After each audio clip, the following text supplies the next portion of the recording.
What's up, guys? What's going on? I'm Paul. This is Pauline Theology's Daily Devo with Trust in Jesus Ministries. Glad you're listening, man. We're on Genesis, and we're in Genesis chapter 8, verses 1 through 19.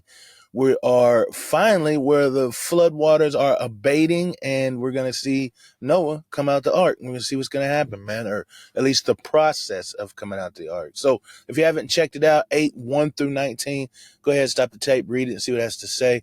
Come back and we'll answer the 4 questions. If you've already read it, hey, without further ado, let's go ahead and jump into it, man. So what is the author saying? What is the writer of Genesis trying to speak to the people? What is he going to say? Well, he says this, that first off, God remembered Noah. That's important because that is like covenantal language. When God remembers something, it's not like he has forgotten about it, but it means that he is acknowledging now the promise that he made. We saw that covenant that he said he was making earlier, and now he's remembering that covenant that he made with him, that he was going to keep him, man, that he was going to save him, man. And so, God remembers Noah, and it's not for any special reasons either, besides the fact that he is enduring to Noah. He wants to set his grace upon Noah. He wants to set his love and his mercy upon Noah. Now, Noah, by no means, man, we got to recognize Noah is righteous among his contemporaries. So around the people that he was with, he is doing good, but God sees him and recognizes him and knows him because of the covenant he made to him and the promise that he is going to keep because he is faithful to. And after that, it also says that on behalf of Noah, he remembers all of the creatures, his family, and all those people that are in the ark with him. And again, we've talked about this many a times, man, but I do want to impress upon you the fact that we as a people need to lead our families, but also we need to be lords over the earth, as the fact that we should reign and rule with love, gentleness, and mercy, as God has reigned and ruled with love, gentleness, and mercy for us. And then after that, it says that the rain stopped and ceased, and all of the floods went down. The waters receded, and the waters from the sky stopped from above and below. We see this is kind of a picture of Genesis, actually. Whenever the waters were rising and the floods were pouring, it was like the two waters were coming together again. That was an uncreation. It was something that God was doing with the previous generation, which was destroying them, basically. But it was making it like it was not created before. But now we see a recreation. It also says that God sent his spirit over the waters, man. And so it was the same as it was in Genesis chapter 1. And we saw it says that the spirit hovered over the waters. We're seeing it again here. And then we're seeing that rain, that separation of the waters from above and the waters from below. Again, we're seeing a new creation happening, starting with Noah. And then after that is Noah's ark rested, because Noah means rest, and then his ark rested upon the mountain of Ararat, or the mountains ranges of Ararat. And then Noah sent out some birds, man. He sent them birds out. They came back. Well, one of them didn't come back. The raven didn't come back. But then after that, he sent out a dove. Dove came back. It didn't have no place to stay. He waited a little bit, sent it out again, waited a little bit, sent it out again. It came back with a little leaf in its lips, and then it never came back. And so Noah knew it was close to time to getting off the boat. But he still waited. He still waited on the word of God. He knew he was there to protect his family. He didn't want to do anything out of the will of God, and he waited on the voice of God to do what he's supposed to do. And the voice of God came. God said that take your family, take the animals in the ark, and get out, man. It's time for you to go. It's time for you to walk on that dry land.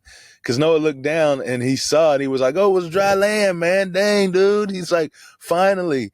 And it was a year and a day, I believe. A year and a day. It was a long time Noah had been on that boat.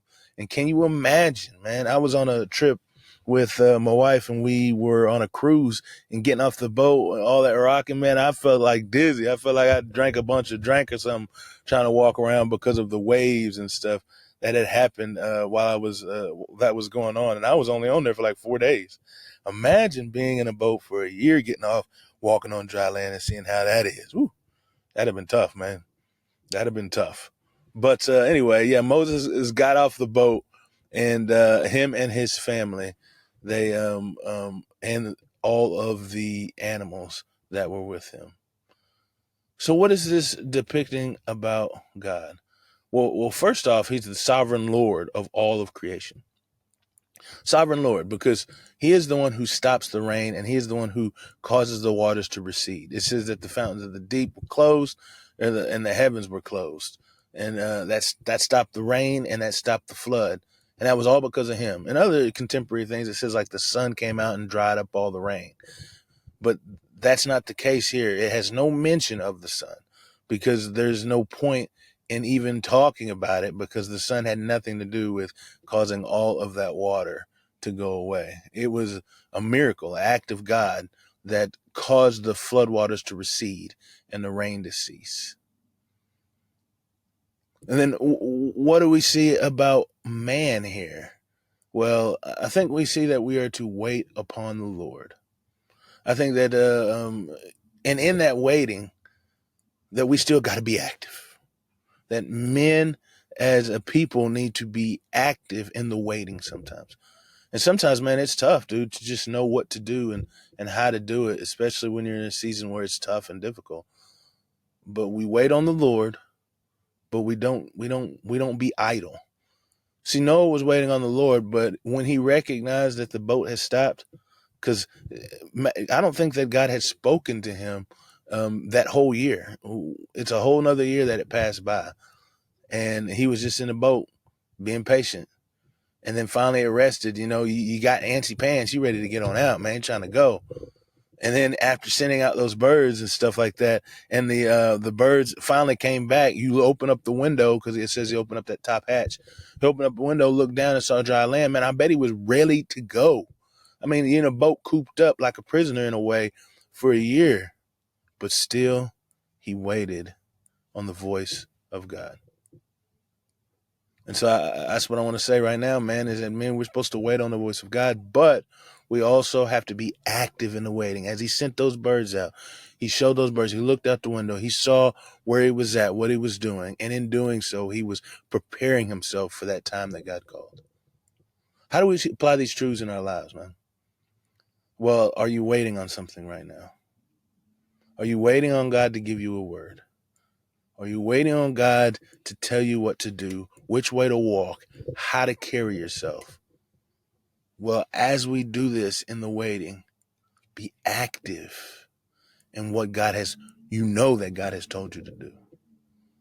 What God has told you to do. Be active in that.